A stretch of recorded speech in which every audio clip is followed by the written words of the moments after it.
तो hello guys जय जगन्नाथ ମୁଁ ନୀଳାଞ୍ଚଳ ଏଇଟା ହେଉଛି ମୋ day two mini blog start. ଆଜି ସକାଳ ସକାଳୁ ମୋତେ ଦୋକାନକୁ ଯିବା ପାଇଁ ଟିକେ ପଡ଼ୁଛି। ଦେଖିନିଅନ୍ତୁ ସକାଳ ମର୍ଣ୍ଣିଂ ଭିଉ ଆମ ସେ ସାହିରେ କେମିତି କ'ଣ ଅଛି ଦେଖିନିଅନ୍ତୁ, କେହି ବି ନାହାନ୍ତି। ଚାଲନ୍ତୁ ଦେଖିବା ଦୋକାନ ଆଡ଼କୁ ଯିବା, ଦୋକାନରେ କେମିତି କ'ଣ ହେଇଛି, କ'ଣ ପାଇଁ ଡାକିଥିଲେ, ଚାଲନ୍ତୁ ଦେଖିବା।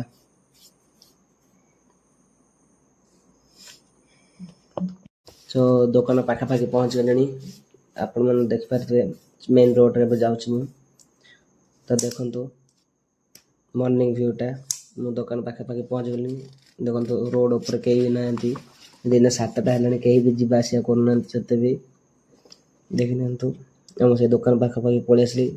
ଫାଇନାଲି ଦୋକାନକୁ ଏବେ ଏଣ୍ଟ୍ରି କରିବା, ଦେଖିବା କାଳିଆ ସୋନୁ କ'ଣ କରୁଛନ୍ତି।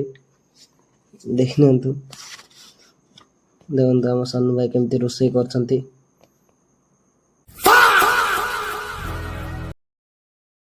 ସୋନୁ ଭାଇ ଆମର ରୋଷେଇ କରୁଛନ୍ତି, ଦେଖିନିଅନ୍ତୁ ଏବେ କ'ଣ କରୁଛନ୍ତି। ଦିନ ଆଜି 7ଟା ହେଲାଣି, କାଳିଆ ଶୋଇଛି ଆହୁରି। କାଳିଆ ଭାଇ ଉଠ, ଡାକିଲେ ବି କାଳିଆ ଉଠୁନାହାନ୍ତି। ସେତିକିବେଳୁ ଆମର ସାଇ ପଳେଇ ଆସିଲେ, ଆମ ଛୋଟା ଡନ୍ ସାଇ ତ ଆମର ଅଡ଼ିଏନ୍ସ ଖାଲି ହାତ ହଲେଇ କହିଲେ, କିଛି କହୁନାହାନ୍ତି ଆମ ସାଇ ଅଡ଼ିଏନ୍ସ ମାନଙ୍କୁ। ସେଇ ଟାଇମ୍ରେ ଆମେ ଗାଧୋଇବା ପାଇଁ ବାହାରି ଗଲୁ। ଚାଲନ୍ତୁ ଦେଖନ୍ତୁ ଆମ କାଳିଆ କେମିତି ଗାଡ଼ି କାଢୁଛନ୍ତି। ସେତିକିବେଳେ ଆମ ରାନୀ ପଳେଇ ଆସିଲେ। ଇଏ ତ ଆମ ରାନୀ ସକାଳେ ଆସିଲା ବେଳକୁ ସେ ଦେଖିକି ଆମ ପିଛା ପିଛା କରୁଛନ୍ତି। ତ ଫାଇନାଲି କାଳିଆ ଗାଡ଼ି କାଢ଼ିକି ଆସିଲେ। ଚାଲନ୍ତୁ ଏବେ ଯିବା ଗାଧେଇ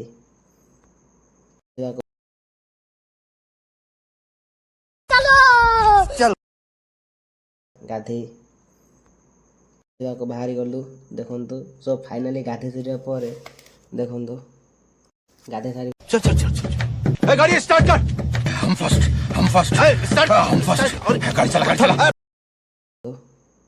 ଗାଧେଇ ସାରିବା ପରେ କପଡ଼ା ଚେଞ୍ଜ କରିକି ଆମେ ଡ୍ୟୁଟି ଯିବା ପାଇଁ ବାହାରି ଗଲୁ। ଚାଲନ୍ତୁ ଯିବା ଦୋକାନ ପାଖରେ କେମିତି କ'ଣ କାମ ଚାଲିଛି ଦେଖିବା ଟିକେ।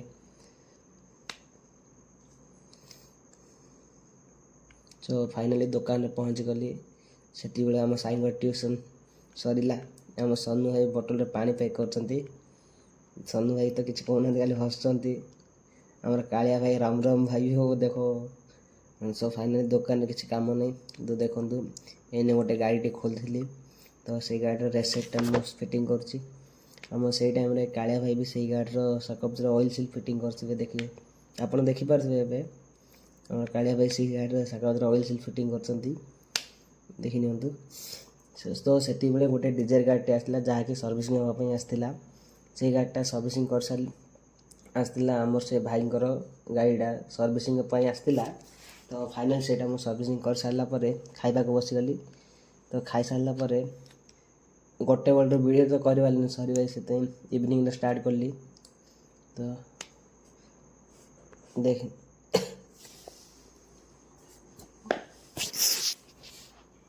ଲଗ୍ଟା ଖୋଲିଲା। ତ ଇଭିନିଂ ଟାଇମ୍ରେ ଭିଡ଼ିଓ କଲି।